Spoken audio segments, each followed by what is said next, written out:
everyone.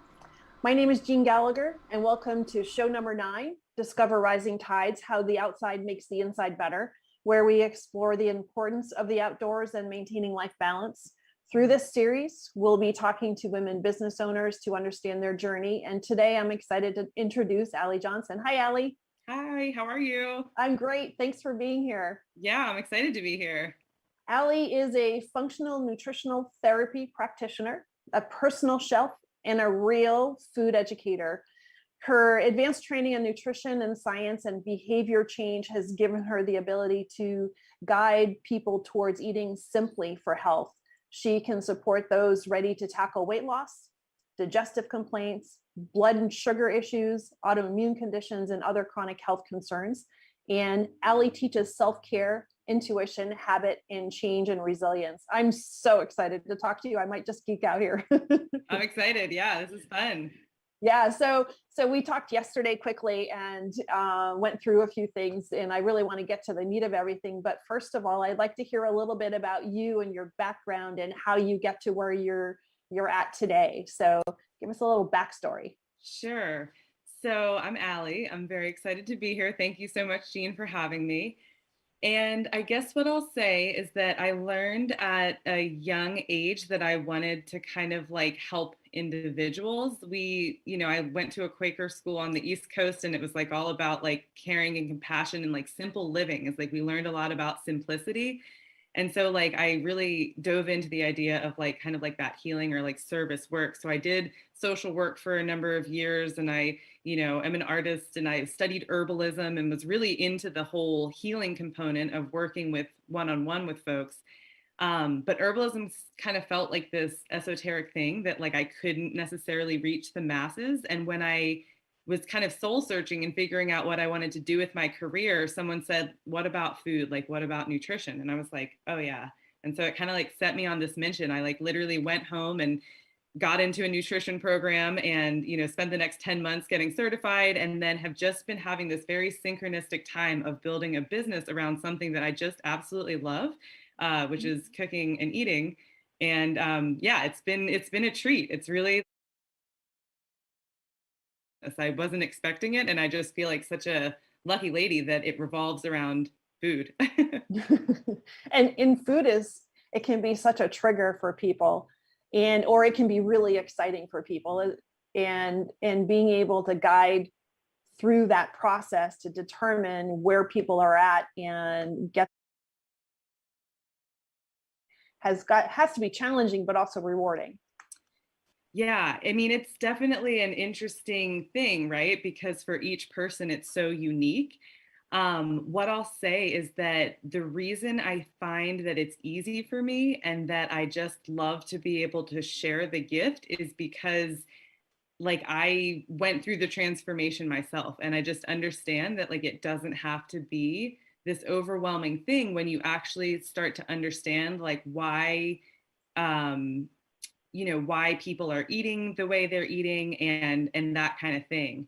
So it's I just feel like I can share my gift because I can share my story really clearly, and then I can also guide you in some of the practices that I've used to make it easier, because it is a practice, right? It's like riding a bike or playing piano. Like you wouldn't just sit down at a keyboard and try to hammer out a new song. It's like you have to like practice for, every single day. And that's how feeding yourself is. Like you have to be in the kitchen, getting your hands dirty. And so I can kind of guide people on how to make that, more organized, more fun, and a process that just feels good instead of like this overwhelming task that we have to do every day.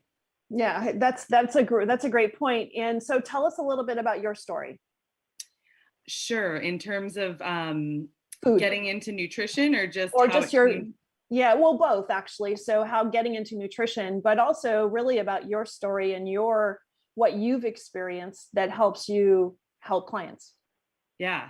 It's funny being on this side of the spectrum. I'm usually asking everybody else the questions about why they're coming to see me. So this is kind of funny. I haven't, I guess I don't share this all that often, but as a kid, I was, I was overweight, and I definitely suffered from a lot of bullying at school. And even like within the context of my family, sometimes it felt like I just didn't feel comfortable in my own skin. And so at that point, it wasn't a conscious decision like, oh, I'm going to change this. But I think it was hurtful for a small person to kind of get like picked on. Mhm. And so as I grew up and started realizing that I could make different choices and that I could, use my body in ways that were different, I moved to Colorado and, established myself in the mountains. And that is kind of where I started realizing that, like, oh, if there's goals that you want to set for yourself, um, you need to be able to take care of the vessel in order to get to those goals. And for me, it did just correlate to like the top of big mountain peaks. I don't know if I don't, I just, it's my thing. It's like, I love like climbing and mountaineering and mountain biking and, all the outdoor sports. And so, for years, I think I struggled to understand like how to keep myself. There's a different number of different components to it, right? It was like Mhm. how to keep myself physically fit enough and with the energy and the motivation enough in order to want to work towards these bigger goals in the recreation world. And then the other component is like how to keep my mental stamina strong enough in order to be able to accomplish some of these bigger goals. And what I found is that it is like part education, it's like learning how to do it effectively. And then also like the deep dive into the soul and like really figuring out like why this is important to me so that I could take the steps towards a healthier lifestyle and I could take the steps towards feeling better most of the days, Mhm. and that's taken effort. I mean, I won't lie. It's like I've had to rethink how I do a lot of different things, including structure my time during my day, including how I, act in the kitchen, including how I bring things into my home. All of these different components go into this kind of like healthy lifestyle, healthy living thing. But what I'll say is that I feel really good and I feel really confident in myself, which is new. Like when I was younger, I didn't. And so that's a real plus. And it just feels like kind of an honor to be able to like take care of myself really in a way that feels good. It's like it doesn't have to be this, you know, onslaught of negativity all the time. It can be an easy and a fun thing. That's great. Thank you. Thanks for sharing that. And I think our relationship with food and our relationship with social media and with all the noise that we hear coming in at us is so challenging. And the thought is you need to eat less so that you look better. And I noticed for me personally, thank goodness my daughter's a nutrition coach. And finally, I got on the bandwagon. And when I started to really pay attention, and I eat fairly healthy, but when I started to pay attention to what I'm consuming and what ratios of things I'm consuming, I found that I can eat more. I Yeah. should be eating more, number one, and that it's okay. Yeah. And it's okay to fuel your body. And especially, like you said, fueling your body for activity is even way more important.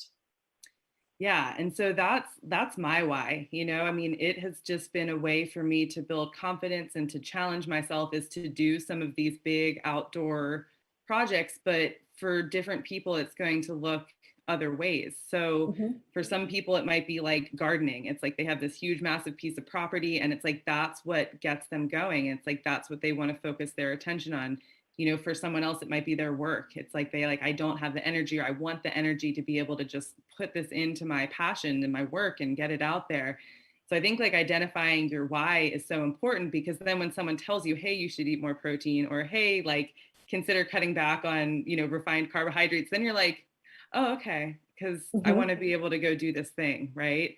So, I mean, I think that when it comes to working with individuals around food choices, like it's important to like develop that kind of connection to yourself and like why is this important to you? Like what is it that you're going to get out of making changes? Because if you Mm. don't buy into that, it's like it's going to be difficult, to make things last.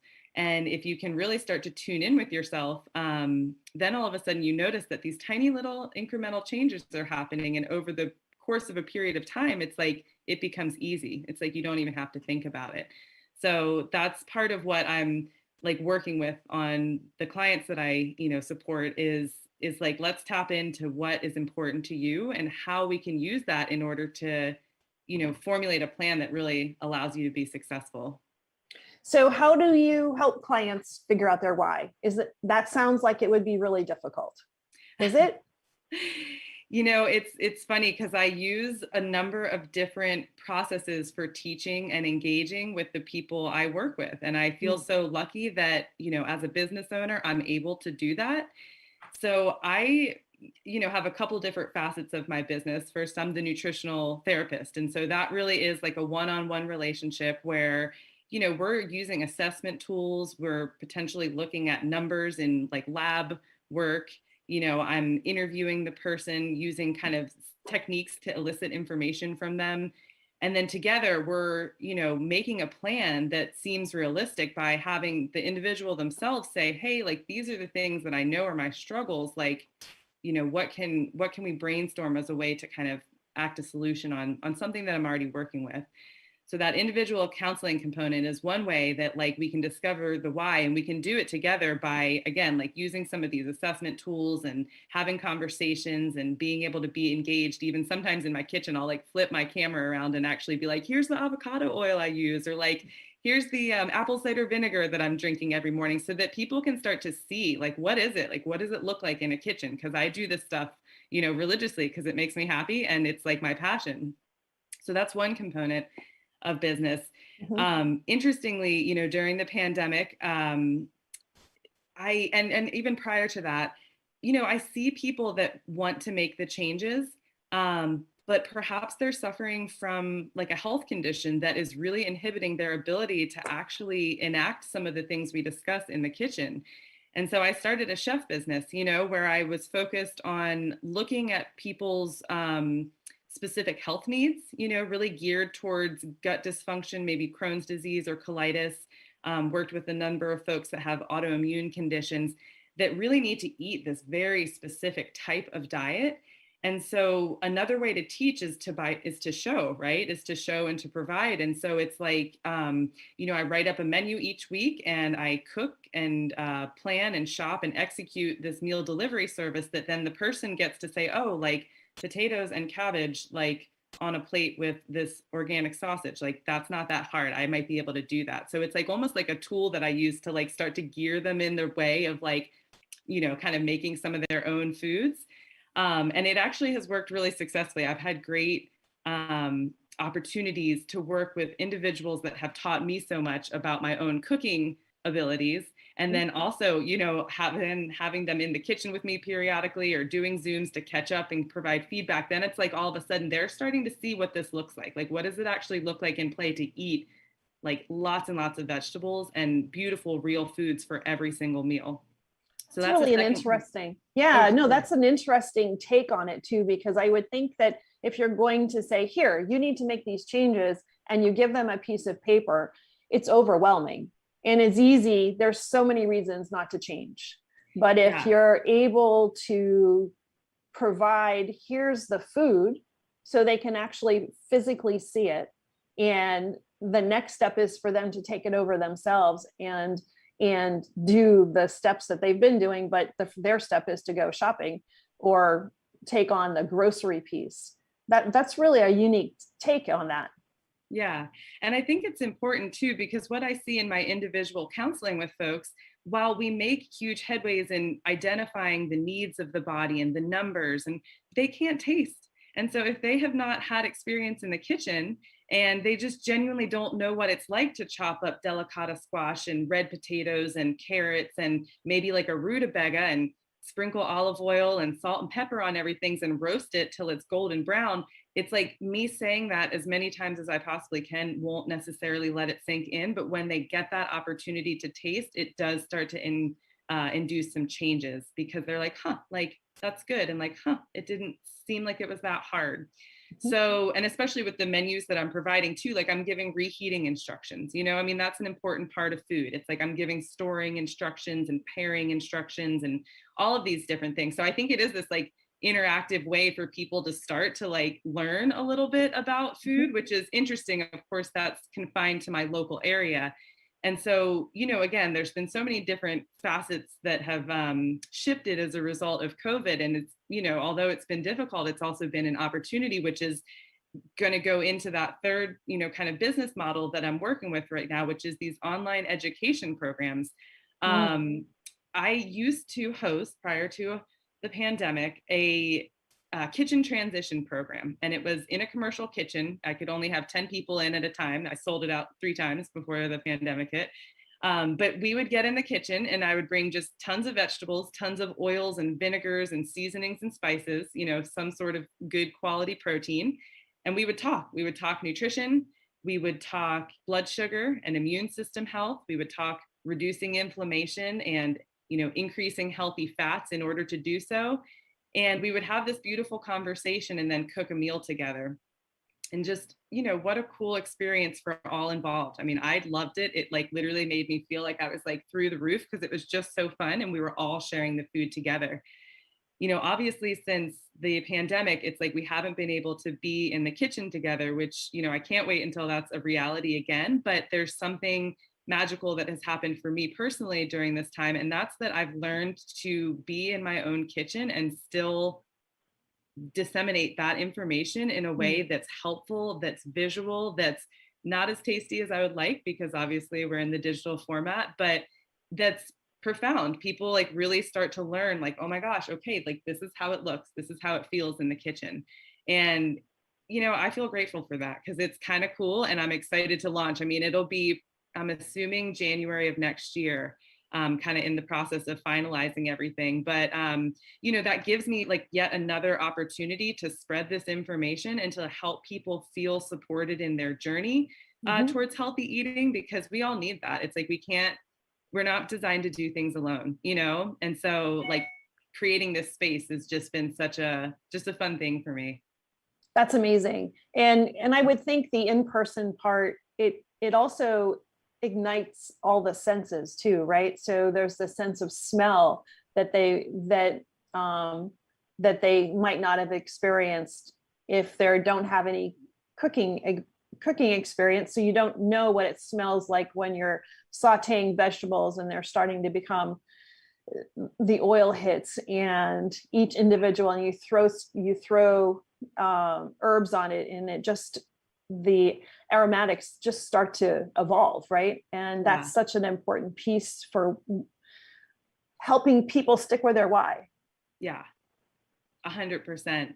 And I hope that, as I continue moving forward in these education, platforms online, that I can provide the space to even practice that from the comfort of your own home, right? So like I've got like kitchen transition checklists and like, homework assignments, and that's part of it, right? It's like, smell what butter smells like when it's browning. Like put your nose over that pan and like whip it, because it is just so good, right? Like maybe an example would be like go to the grocery store and purchase cardamom or, nutmeg, or like a spice that maybe you don't know much about, and like have that sensory experience be part of the program. Because you're right. I mean, there's just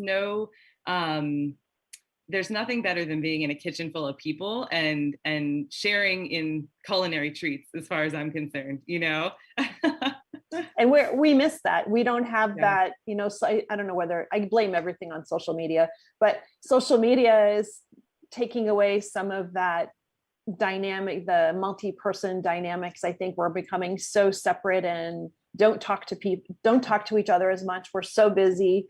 People with families, and in preparing food seems so overwhelming. It's easier just to toss something on the table or pick up something on the way home, and how that just doesn't fit into what we're supposed to be using to fuel our body. And then again, to what you were saying before, it also can ignite autoimmune issues, right? Or it can ignite inflammation. Yeah.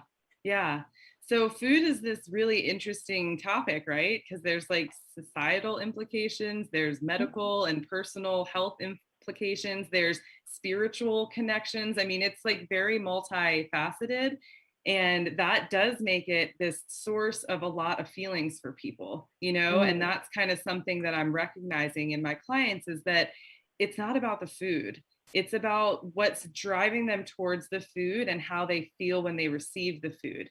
and your body's going to receive food that's real, that's from Mother Earth, that's, you know, grown with care, that's prepared with care, and that's shared with another individual. And our food culture, unfortunately, in this, you know, in our society is like really shifted from being, how do we find this to survive and thrive, to how do we do it as fast as possible without having to get our hands dirty. And you know, it's a shift that happened as a result of kind of like the Industrial Revolution, so like a while ago. And I think that something that's important that we, you know, that I want us to get back to, or that I try to like bring people back to, is just the therapeutic benefits of like seeing a carrot be pulled out of the ground, or chopping the green part off and then, you know, freshly roasting that thing. It tastes so different, and it feels really different in your body than a baby carrot that's in a, you know, plastic bag at the grocery store. That really Yeah. wasn't a baby carrot. It was just whittled down to look like a baby carrot. Yeah, exactly. So, you know, there's a lot of different dynamics at play. And I think what I enjoy is the inspiration of it. Like, I just feel like I just love it. Like, I just love food. It's like the most glorious, beautiful thing. So if you feel shame around your food, or you feel guilty, or every time you eat you feel bloated, or maybe you know, you're suffering from a health condition that you know is related to like some lifestyle stuff, it's like, that doesn't feel good, right? Like, you're just constantly like in this place of like telling yourself these negative messages. And I think my message to folks is that like, it doesn't have to be like that. It's about being conscious with how you consume. It's being conscious with how you shop and you cook. And it really is, like you said, like, it's this opportunity to come together over something that like people historically have loved. Like, people have feasted for forever. And so like using it as this framework to like bring the family together, or to bring friends together, or to, you know, bring strangers together in a random classroom setting. I'm good at that. Like, that's like, what a cool opportunity, right? Like, it's awesome. So yeah. So what do you think the transition period, or this is probably a hard question to ask, or a hard question to even answer, because everybody is different, but what do you think, that is there a common transition period as people are learning to accept and identify that food is good, to starting to learn how to feel themselves, and then getting to the other side and realizing that, yes, I do need this, and yes, it's so much better? I mean, is there a time frame? Is there, what are people, are there common threads of people that kind of fall off the wagon, if you will, and then get back on? And how does that work? It's a good question. I'm going to start by speaking from personal experience, and kind of share just a little bit about my story. And then I can go into like what I see with clients. I started kind of in 2015. I mean, I had been on like in herbalism school. I was like out collecting stuff in the desert in Arizona, like making teas and like just thinking it was cool. So, I mean, I've definitely had like more of like a background in this. But in 2015, like, I just was probably at my heaviest weight that I had ever been at. My energy was just on the floor. Like, I never felt motivated. And my speech, this sounds strange, but my speech, like, I was not clear and concise in how I was able to dictate. And it was noticeable. I mean, I just didn't feel very well. And so I started kind of pulling back on like grains and gluten, as a result of literally a 5-minute conversation with a girlfriend who I thought knew better than me at the time. You know, I was just like, oh, she must know, so I'm going to try it. And sure enough, just started to see some shifting, you know, in those areas, my energy, you know, my weight, and then also kind of my clarity. I would just say overall clarity. So, you know, I started, and I'll tell you, it's been this tiny little incremental baby step journey ever since then. And like, sometimes I turn around and I like run the opposite direction. And then I'm like, oh, wait, but that doesn't feel as good. And so then I keep, you know, moving towards what I know to be true. That is, the cleaner I eat and the more sleep I get, the water I drink, less alcohol I drink, like exercise I get, so on and so forth, like the better I feel. So it's like this navigation of like, some days I'm just in it and it's like so easy, and some days it's like, no, I'm like kind of having to like figure out what I want to really fuel my body with.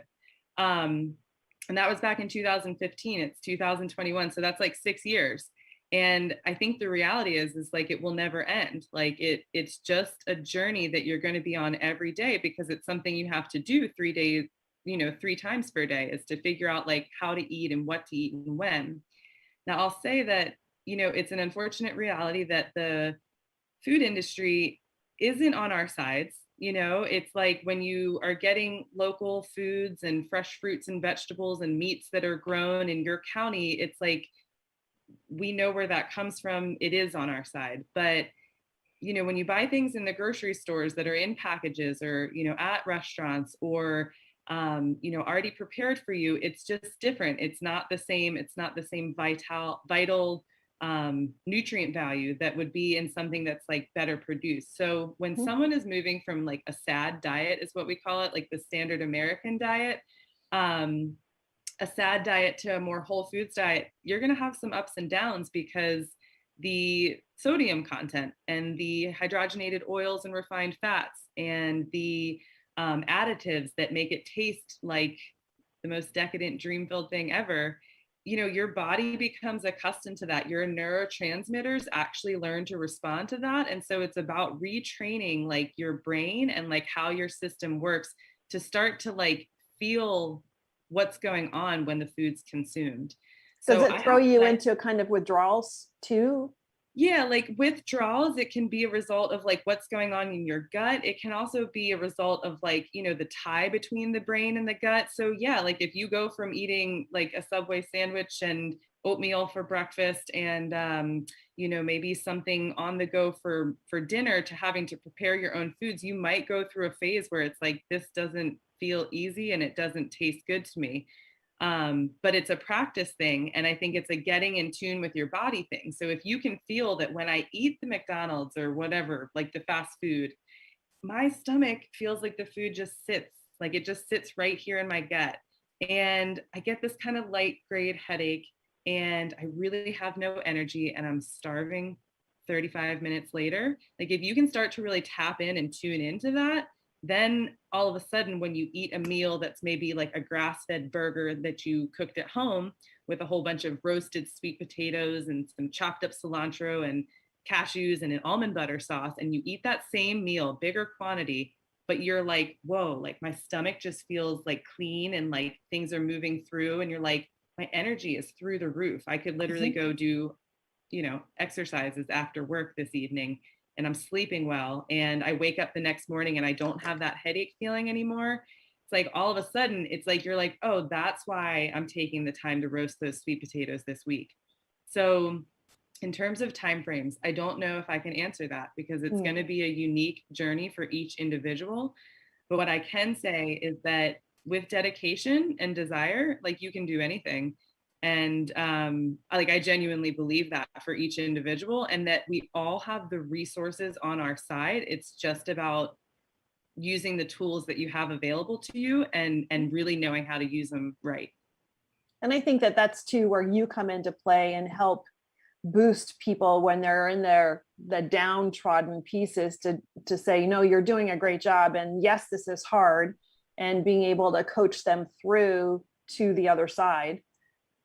Yeah, definitely. And like show them show them what they need in order to be successful. So again, like that kitchen transition program, like it's designed as this like blueprint guide to show you like the exact steps necessary to keep your kitchen, it's just always stocked and ready to go. So it's like, instead of it being like, oh, like, am I going to do this? Am I going to do that? Or, like it kind of takes some of the the guessing work out of eating healthy, because it's like, if you have these certain ingredients all the time, and that they can be used in so many different ways, it's like all of a sudden you start to realize that you can make meals quickly and easily without it having to be this huge overwhelming task. And honestly, when it starts to become this thing where it's like, I make this food that tastes so good, I just can't stop eating it, yet my weight's going down, my energy's going up, I'm sleeping better, my doctor says my blood pressure is down. It's like, then all of a sudden it's like, oh, okay, cool. Like, I'm going to keep using those same tools. Like, that's easy. And so let's talk about relationship with food for a second. what do you see? What are the spectrums of how do people feel about food, and how do you tackle that? It's an interesting question that I have not spoken much about out loud. So you'll have to Oh. bear with me as I work through it in my own head. Um, Again, I like to speak from personal experience just Mhm. because, I don't know what's going on for other people, but I do know what has gone on for myself and where I'm at currently. And I think that one feeling that used to come up for me frequently was shame. Like I Mm. would eat what I knew was not good food and I would not feel great in my body. And yet somehow like it would make me feel shame and guilt. So then it was like this looping in my head of like, there was a lot of like other negative things that came through as a result of that. And I do know for people, I've been working with clients for 4 years now. It's like that's not necessarily like a word or like something that people would come in talking about frequently. But I think that in being an empathic person and just a relatable person and someone who, is very in tune with others, that I see that in others frequently, right? It's like Mm. they know they should be doing this or that, and yet they're still stuck in the same patterning. And so my assumption is that kind of this inner voice that's talking to them that is probably not saying the nicest things. And that's what keeps us stuck. And that's part of what needs to be looked at as you try to move forward in any goal, whether that's to climb the biggest mountain, to secure a huge grant for your nonprofit, or to feed yourself really cleanly every day. It's like, you got to kind of start to uncover what's going on underneath. So that would be one side of the spectrum, would be that guilt and that shame or that confusion, disorganization, that feeling of lackluster motivation, like, ugh, like I have to do this again. How does this Mhm. work? Like I see that frequently. Um, on the other side of the spectrum is, I think, positivity, and enthusiasm, like, ooh, like, oh man, it's lunch. What could I do? What could I do that's flavorful and salty and briny, but sweet and gives me a crunch, but isn't a chip and, gives me some salt? Like, it's like on the other side of the spectrum would be this, like, this wonder and this like creation and this like enthusiasm where it's just like, okay, like I kind of know what I need to do. Mhm. I know what I need to prepare, and like I'm going to do it and it's going to satisfy. So those are like the two like opposite side of the spectrums. And I think, if if you're aspiring to eating healthier, like starting to just notice would be like a good first step, because there's everything in between too. I mean, people are angry sometimes at food. Like I Oh yeah. understand that Wow, I feeling. didn't even think of that. Yeah, you're right. Yeah, And like, and and it's, go no, go ahead. ahead. Yeah. I was just going to say, like, that's okay. Like, it's true sometimes. It's like this frustrating thing. Like, what the heck am I supposed to eat right now? It's so upsetting. I think there's joy around food. There's a lot of different things that come up around food. So just starting to feel it out and starting to feel where you are in the spectrum, and just noticing that like it can shift and it can change when you're ready for it. And people can get to a point where they say, I get to eat. I'm Yeah. excited and I get to eat.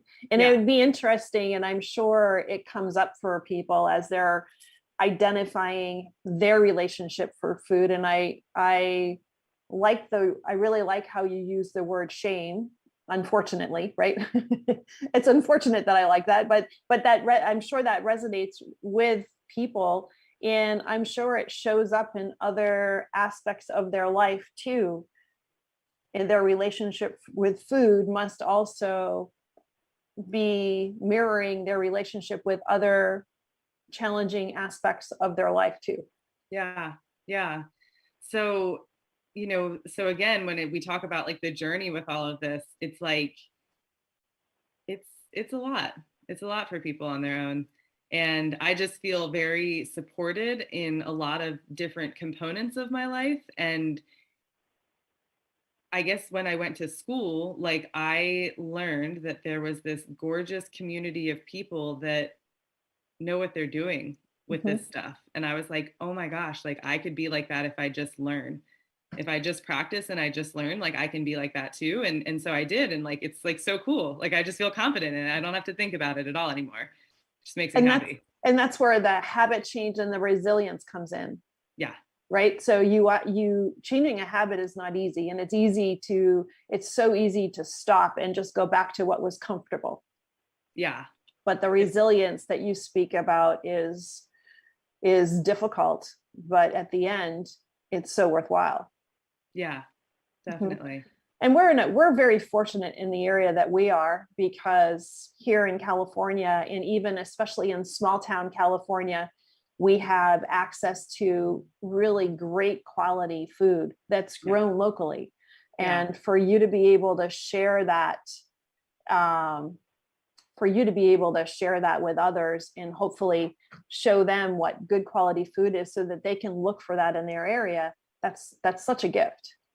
Yeah, definitely. And just noting that again, we all have to kind of like maneuver through this in our own realms, in our own Mhm. lives. And so to get some support about the basics and about the framework, I think can really serve people no matter where they live. Because you're right. I mean, we live in Northern California where it is just a food mecca. Mhm. So it's such a blessing to work here. I mean, there's vegetables that I've encountered here that I don't know that my folks had ever seen back east, you know? It's true. It's really true. Yeah. And so tell me a little bit about a couple of things that I want to talk about is what your practice looks like right now, Mhm. post COVID, or I hope to think that we're kind of post COVID or the back end of COVID. And then I want to talk about your projects that you're working on, and shout out to Auburn Business Ventures and Cody. And yeah, so tell us a little bit about what you're doing right now with clients and how you service clients, and then what your project that you alluded to a little while ago. Yeah, sure. So, in this moment, I'm seeing clients here on like Zoom on the digital platform, and it works really well. I mean, I've got a beautiful process for onboarding folks with all of my assessments, is fillable documents, and so it's really kind of a smooth practice. And what's cool about the Zoom thing, which I did not get in an office, is that I'm here in my own kitchen and in my own herbal pharmacy and in my own spice cabinet and all that stuff.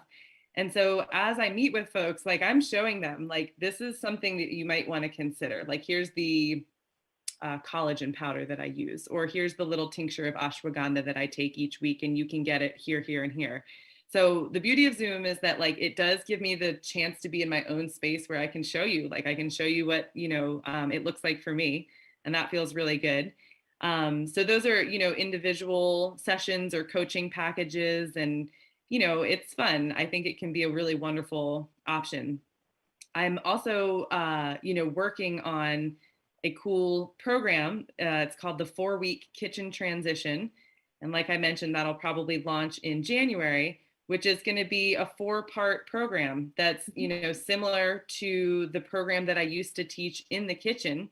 It's just that now we're going to be in our own kitchens. So I'll admit it's not quite as fun, but I think it still is a great opportunity to really learn more information about what your body specifically needs in terms of like carbs, proteins, fats, macronutrient ratios. We really go into the science of blood sugar and of hormone balance, and we talk a little bit about, either using foods to promote inflammation or to decrease inflammation. So it's showing you like, hey, like we all know, eat more fats. But it'll actually show you like, hey, here's the types of fats that I'm using. Here's how you can mix them together with oils and different things to make a dressing that would go on, a certain type of food. So I'm excited about the program. It's been like a real fun experience to create it. And that'll be wonderful once it's kind of all launched and ready to go. I also, do teach cleanse programs and online cooking classes, like kind of little like drop-in style cooking classes. I've been doing those since COVID. So, that's something, if you're on my mailing list, you'll get a little invite. It says upcoming event, and then you can sign up and just be with me here in my kitchen as I chat food. And I think that the ratios that you brought up, talking about macros and the ratios of proteins, fats, and carbs, and fats are good. That was a game changer for me. You know, my history is I've spent a lot of time in the restaurant business before doing what I'm doing now, and so I've always been around food, but I never understood exactly what I needed in what proportion. And the proportion piece is immensely important. I might be eating the same types of foods, but once I sat down with Megan and we went through and did my macros, I understood what I'm not eating enough fat, and I'm not eating enough protein, and I'm eating too many carbs, and this is why I feel this way. And reassessing that piece is so important, and it's different for everybody, but I think that's a really important piece that you bring to the table, because not only you have to eat good foods, but you just have to understand which food works best with which food and in what proportions. And, Yeah. you know, how does that fit in with what you're doing today and your activity level? And maybe what do you want to do that you're not physically feeling like you can? Yeah, no, I love that you brought that up, because when push comes to shove, I love the food, right? Like I just genuinely love like slicing red cabbage and marinating it, massaging it, and like making it into kraut and putting it on everything. Like I love the food.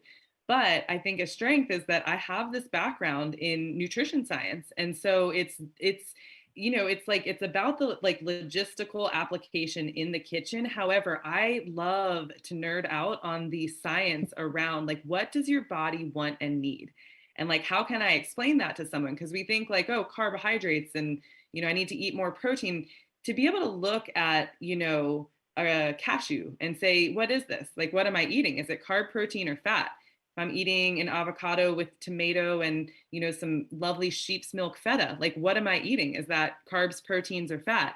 A lot of people can't look at their food and determine what it is they're taking in. So thus they think they're eating enough protein, but they're really eating a lot more carb, and their weight is, having an impact. Or maybe, it's like they're really not eating any fat at all. And as a result, their blood sugar is on this kind of roller coaster ride. So they don't have any energy. Or maybe they're starting to get a little depressed because they just don't have the neurotransmitter support that they need.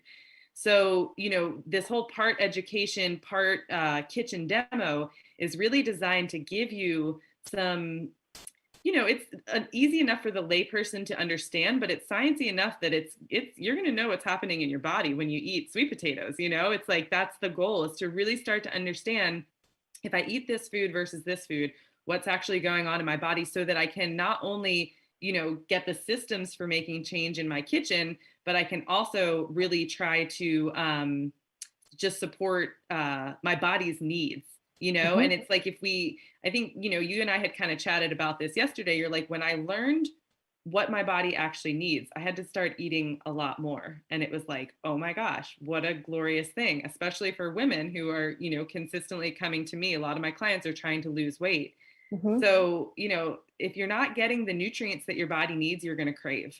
And, we think about cravings for like chips or crackers or pretzels or ice cream or whatever it is. And the reality is like, that's your body telling you, like, I need nutrients. But because the foods sometimes that people are putting in aren't actually nurturing the body, it's like, then all of a sudden it's like, it's not getting the job done. So yeah, like part nutrition education helps you understand like what it is that your body needs, what foods is it actually looking at and looking for. And like, the part kitchen demo is actually showing you how can I chop it all up and put it together to make me satiated and have fun with it. That's great. It is the full picture, and the science part is what people, I think that's the part that's so overwhelming, and that's the piece that you can feed, if you will, to people, and take the confusion out of it and just make it clear, because it's not as hard as you think it is, and you're giving people an opportunity to learn that. That's fantastic. Yeah. So let's talk a little bit about the outside, because that's really the important part, right? Because that's what we're doing all this for. We're eating well so we can be outside. And so how does that work into your life, and how do you find that affects you, and what do you like to do? Well, if this is any indication, on Saturday night, I was up with some friends in Truckee, and one of my buddies was like, you want to go to Yosemite and climb Cathedral? Which I don't know if you guys have heard of Cathedral, but Cathedral is this gorgeous, huge 800-foot slab of granite that you get on the top, and it's literally about the size of a picnic table up there. It's gorgeous. I have some pictures on my Instagram if you guys want to check it out. But yeah, in terms of food and recreation, I mean, I will admit that I'm a little extreme. Like it has been a passion of mine to put myself in these alpine places that just make me feel minuscule. It's like my church, right? Like I get up there and I'm just like, yes. Like I'm just like, yes, this is life, and this is me feeling good in my life. So I know that that's kind of extreme, but food has been this vessel for me to create the body that's capable of doing that. And when I was younger, and even through my 20s, when I, was probably partying too much and drinking too much and, not really taking care of this thing, I didn't have the capacity to do these big projects.